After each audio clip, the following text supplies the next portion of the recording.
Doctor Arshad Mahmood here. So recently हमारे एक दोस्त के यहाँ बच्चे की पैदाइश हुई, तो वो काफ़ी परेशान थे और कह रहे थे कि बच्चे की केयर कैसे करनी है।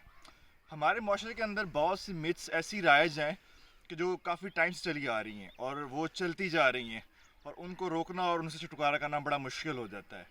तो ये मेरी वीडियो उस दोस्त के लिए भी थी और बाकी तमाम लोगों के लिए है कि जिनके यहाँ कोई नया बच्चा पैदा होता है या जो नए शादीशुदा जोड़े हैं जो बच्चे को उम्मीद कर रहे हैं कि उन्हें अपने नौज़ायदा बच्चे को किन चीज़ों से बचा के रखना है।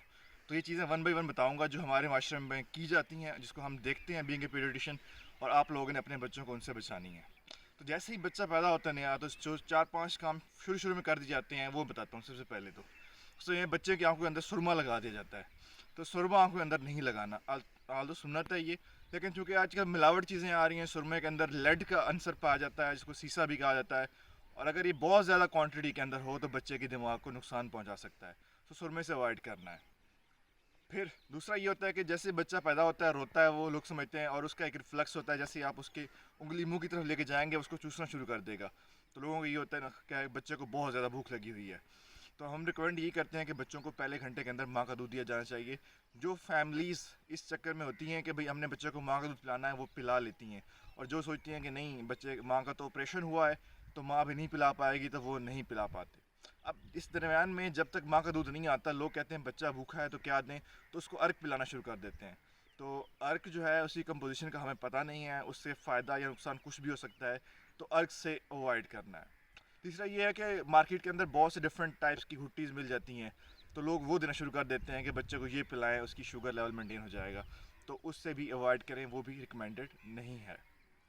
तो ज़्यादा बच्चे को पैदाइश के बाद क्या किया जाता है कि उसके पैम्पर की जगह पे और जिस्म पे पाउडर लगा दिया जाता है। बताया जाता है कि बच्चे से स्मेल आ रही है तो इसके लिए उसकी खुशबू के लिए लगा रहे हैं।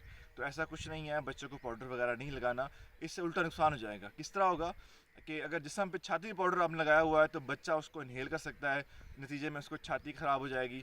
अगर अपने पाउडर उसको नेपी एरिया में या बगल वगैरह में लगाया हुआ है तो वहाँ अगर स्वेटिंग होती है तो उसको जो है वहाँ से रैशेस बन सकते हैं। तो इससे अवॉइड करना है।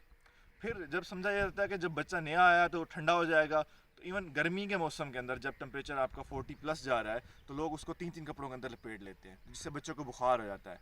तो बहुत ज़्यादा लपेटने से अवॉइड करना है। फिर हमारी एक चीज़ बच्चे की जो एक्सपोज चीज़ है जिस्म की, वो नाफ का एरिया है। तो वहाँ पे तेल लगाया जाता है, वहाँ पे हल्दी लगा दी जाती है। तो इससे कोई जल्दी हीलिंग नहीं होती, बल्कि उल्टा वो चीज़ ज़्यादा ख़राब हो जाती है, उसका जो शेडिंग का अमल है वो डिले हो जाता है। तो ये काम भी बिल्कुल नहीं करना। अब इसके बाद क्या होता है कि कुछ बच्चों के जिस्म के ऊपर बाल होते हैं, तो एक नेचुरल फिनोमेना है, 1-2 महीनों के अंदर ये गिर जाते हैं। तो लोग इसमें क्या करते हैं कि इवन आजकल के दौर में तो लोग वैक्सिंग भी करवाना शुरू कर देते हैं शहरों के अंदर, और गाँव वाले लोग क्या करते हैं कि आटे का पेड़ा लेके जिस्म फेरते हैं ताकि ये बाल उतर जाएँ। तो ये काम बिल्कुल नहीं करना, बच्चे के लिए तकलीफ दे है। इससे बेहतर ये है कि आप इंतज़ार करें और ये बाल खुद गिर जाएंगे। कुछ लोगों का कंसेप्ट ये उल्टा होता है कि वो सर के बाल मुड़वाते हैं, शेव करवाते हैं, और उनका कंसेप्ट ये होता है कि बच्चे के बाल से ज़्यादा घने आ जाएंगे। तो ऐसा कुछ नहीं है, इस करने से बच्चे के बाल घने नहीं आते, इससे अवॉइड करें। बच्चे का जो जेनेटिक पोटेंशियल होगा, जिस तरह बच्चे के वालिदैन के बाल होंगे, बच्चे के बाल उसी तरह ही आएंगे, आप जितनी बार उसका सर मुंडवा लें।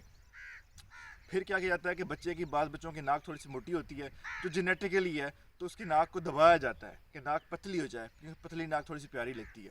तो इससे अवॉइड करना है, दबाने से नाक पतली बिल्कुल नहीं होती, उल्टा आप बच्चे की नाक की जो नरम हड्डी है उसको नुकसान पहुंचा सकते हैं और वहाँ खून भी जमा हो सकता है। फिर सर बनाने का काम तो बड़े शौक से किया जाता है, और कहा जाता है कि जितना सर बना होगा उतनी माँ जो है सुघड़ होगी। तो ये कोई सुघड़पन नहीं है। इवन बहुत सख्त चीज़ के साथ जब सर बनाया जाता है तो सर के पीछे ज़ख्म भी हमने देखे हुए हैं, और एक कंडीशन इसको हम फ्लैट हैंड सिंड्रोम कहते हैं, इसमें पीछे सर बिल्कुल चिपटा हो जाता है, वो भी हो सकता है। उससे इन द लॉन्ग रन हो सकता है कि बच्चे की कुछ ना कुछ स्किल जो है, उसकी जो लर्निंग स्किल है वो इफेक्ट हो सकती हैं। तो इससे भी आपने अवॉइड करना है। फिर एक और इम्पॉर्टेंट चीज़ ये होती है कि कहा जाता है कि बच्चों को नहलाना नहीं है आपने, जब सर्दी हो गर्मी हो, कहते हैं 40 दिन के बाद बच्चे को नहलाना चाहिए। तो ये बिल्कुल गलत कंसेप्ट है, आप बच्चे को नहला सकते हैं। हाँ, जब तक बच्चे की नाफ जुड़ी हुई है तब तक आप वेट करें, तब तक आप बच्चे को जो है कपड़े के साथ, गीले कपड़े से साफ़ करें, और जब नाफ गिर जाती है तो रिकमेंडेड यही है कि आप बच्चे को आपने हफ्ते के अंदर 2 दिन नहलाना है। हम देख लें, अगर सर्दी का मौसम है तो आप दोपहर को नहलाएं, पानी थोड़ा गर्म होना चाहिए। इस तरह गर्मी का मौसम है तो पानी थोड़ा उस लिहाज से बच्चे के टेम्परेचर के लिहाज से अच्छा होना चाहिए। یہ کچھ چیزیں ہیں، اس کے علاوہ اور بھی بہت سی چیزیں ہیں جو پریکٹس کی جاتی ہیں جو بچوں کے لیے فائدہ مند نہیں. تو آپ انڈیویجولی ہر چیز کو کرنے سے پہلے اپنے ڈاکٹر سے ڈسکس کریں. Thank you.